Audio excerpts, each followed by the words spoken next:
You're dealing with an addicted generation. This is a big time bomb ticking. This is no accident. Indeed, it is by design. I mean, seriously? It was my mistake. I mean, I think we can all feel it.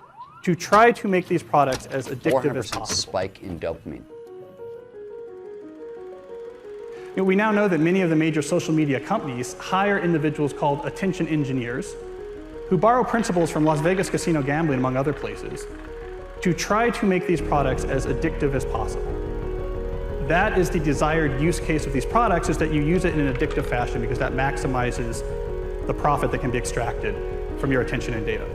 It literally is a point now where I think we have created tools that are ripping apart the social fabric of how society works. That is truly where we are. The way the technologist Jaron Lanier puts it is that these companies offer you shiny treats in exchange for minutes of your attention and bytes of your personal data, which can then be packaged up and sold. What happened is that the attention economy and this race for attention got more and more competitive. And the more competitive it got to get people's attention on, say, a news website, the more they need to add these design principles, these more manipulative design tactics, as ways of holding on to your attention. You don't realize it, but you are being programmed. Social media tools are designed to be addictive. The actual desired use case of these tools is that you fragment your attention as much as possible throughout your waking hours. That's how these tools are designed to use. Well, we have a growing amount of research which tells us that if you spend large portions of your day in a state of fragmented attention, so large portions of your day where you're constantly breaking up your attention, take a quick glance, do a just check, and just quickly look at Instagram, that this can permanently reduce your capacity for concentration. I am especially worried about this when we look at the younger generation coming up, which is the most saturated in this technology. And it's very addictive because if you pull on the slot machine arm enough, you will win. And you never know which pull will reward you. That's an addictive behavior, and it's dopamine that is driving that addiction. So what happens with social media is Robert Sapolsky, who did the foundational research on this at Stanford, calls it the magic of maybe. When you look at your phone and maybe there's a text there and maybe there's not, and you don't know, when it shows up, that high you get, that's dopamine. It's the magic of maybe. Maybe it'll be there, maybe it won't. When it shows up, you get a 400% spike in dopamine. That is roughly the same amount of dopamine as you're getting from cocaine. It's slightly less than an extremely addictive drug like cocaine. And that's what's happening. We really care what other people think of us. So for example, when you upload a new photo, a new profile photo of yourself on Facebook, that's a moment where our mind is very vulnerable to knowing what other people think of my new profile photo. And so when we get new likes on our profile photo, Facebook, knowing this, could actually message me and say, oh, you have new likes on your profile photo. And it knows that we'll be vulnerable to that moment because we all really care about when we're tagged in a photo or when we have a new profile photo. And the thing is that they control the dial, the technology companies control the dial for when and how long your profile photo shows up on other people's news feeds. So they can orchestrate it so that other people more often end up liking your profile photo over a delayed period of time, for example, so that you end up having to more frequently come back and see what the new likes are. And it's literally rewiring our brain. Even social media, the challenge is, with these terms like Facebook depression and everything. What's that? This is social media depression because whereas everyone's looking at their feed and they're comparing their lives to other people, their highlights of other people's lives. Wow. And there's actually less life satisfaction, more sadness, depression, and stuff like that. And it's interesting because if you think about things that routinely produce a lot of dopamine, alcohol, for example, there's a drinking age, right? We have a drinking age. The alcohol releases a whole lot of dopamine. It makes you feel really, really good. We say, okay, you can have that, but you've got to wait. You've got to be 21 years old. We don't do that with social media.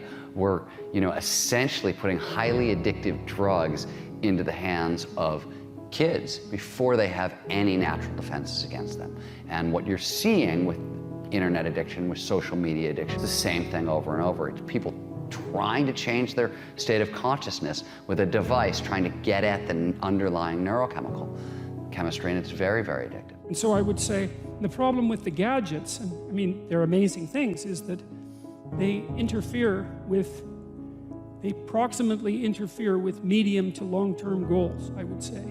And so I think the first thing you have to do to bring them under control is figure out what it is that their use is interfering with. It has to be something important. Right? So you think, well, I want to do something important. Well, what is that? Oh, it could be personal. Maybe you want to have a relationship. You want to get married. You want to have kids. You want to have a career that's meaningful. You want to have a life. You want to have an Abrahamic adventure and be the father of nations, let's say. Well, you can't be ratting away on your cell phone and doing that. And so I think part of it is to set your sights high and make a plan and figure out who you could be and see if obsessive utilization of smartphone fits into that vision of nobility. And it will partly, because they're unbelievably powerful communication devices, but so often it's for lack of something better to do, and it also interferes. Imagine like when you take that to the extreme, where bad actors can now manipulate large swaths of people to do anything you want. It's a really, really bad state of affairs. And we compound the problem, right? We curate our lives around this perceived sense of perfection because we get rewarded in these short-term signals, hearts, likes, thumbs up, and we conflate that with value and we conflate it with truth.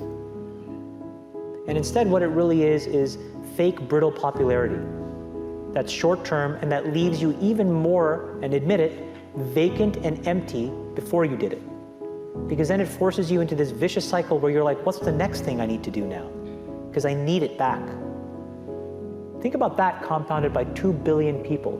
And then think about how people react then to the perceptions of others. It's really bad. So we know from the research literature that the more you use social media, the more likely you are to feel lonely or isolated. We know that the constant exposure to your friends' carefully curated positive portrayals of their life can leave you to feel inadequate and can increase rates of depression. And something I think we're going to be hearing more about in the near future is that there's a fundamental mismatch between the way our brains are wired and this behavior of exposing yourself to stimuli with intermittent rewards throughout all of your waking hours. So it's one thing to spend a couple hours at the slot machine in Las Vegas, but if you bring a slot machine with you and you pull that handle all day long from when you wake up to when you go to bed, we're not wired from it. It short circuits the brain, and we're starting to find that it has actual cognitive consequences, one of them being this sort of pervasive background hum of anxiety. Here's the thing. The world we live in isn't real. Social media isn't real. And by design, social media rewards us for showing our best life. The edited, posed, champagne, Michelin star, holiday, orchestrated best angle of our life, the highlight reel. But you don't ever see real life, the 99% of our lives, the behind the scenes, the unglamorous, unfiltered, day-to-day, bland normality. And you end up comparing your behind the scenes to other people's fake highlight reel and using others as a mirror or benchmark for how you should look, how successful you should be, or how you should live. These fake comparisons will only serve to make you feel inadequate and inferior to something that isn't even real. Research continually shows that comparing your life to someone else's creates envy, low self-confidence, low self-esteem, and depression. You compare yourself to other people every single day, consciously or subconsciously, and no matter what I say, you're not going to stop because comparing one thing to another is a natural human thing to do. Whether we want to admit it or not, a big reason why anything has value is because there's something worse or better to compare it to. Think about it. An old brick of a mobile phone with a big aerial is only considered amazing in a world before the smartphone. The horse and carriage is only considered a phenomenal mode of transport until the car comes along. The answer isn't to stop making comparisons, because unfortunately we can't control that. But you have to change the object of your comparison. From someone else to yourself. You have to measure yourself against yourself.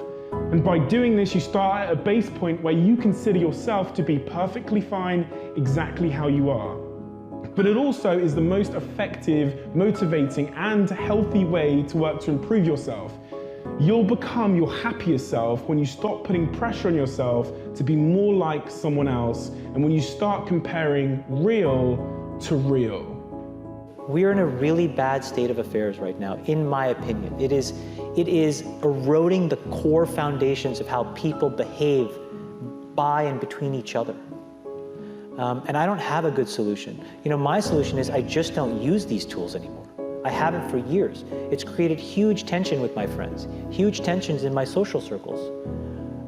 If you look at, like, you know, my Facebook feed, I've posted maybe 2 times in 7 years. 3 times, 5 times, like it's less than 10. And it's weird, I guess I kind of just innately didn't want to get programmed. And so I just tuned it out, but I didn't confront it. And now to see what's happening, it really bums me out. Back in the 1970s and the early 80s at Xerox PARC, when Steve Jobs first went over and saw the graphical user interface, the way people talked about computers and what computers were supposed to be was a bicycle for our minds. That here we are, you take a human being and they have a certain set of capacities and capabilities, and then you give them a bicycle and they can go to all these new distances. They're empowered to go to these brand new places and to do these new things, to have these new capacities.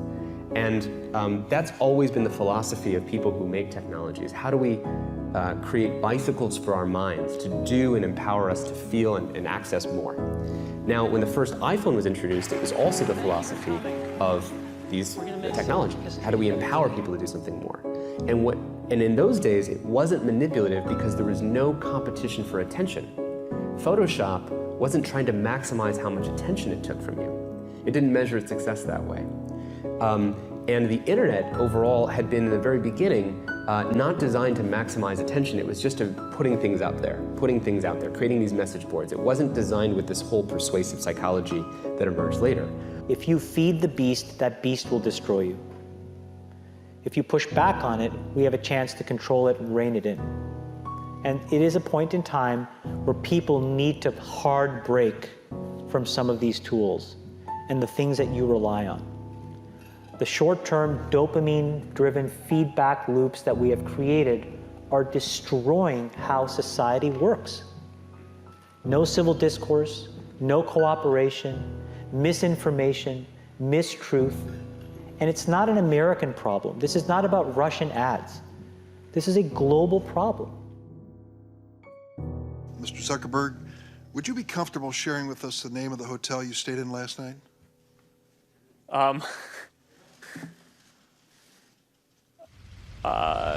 No.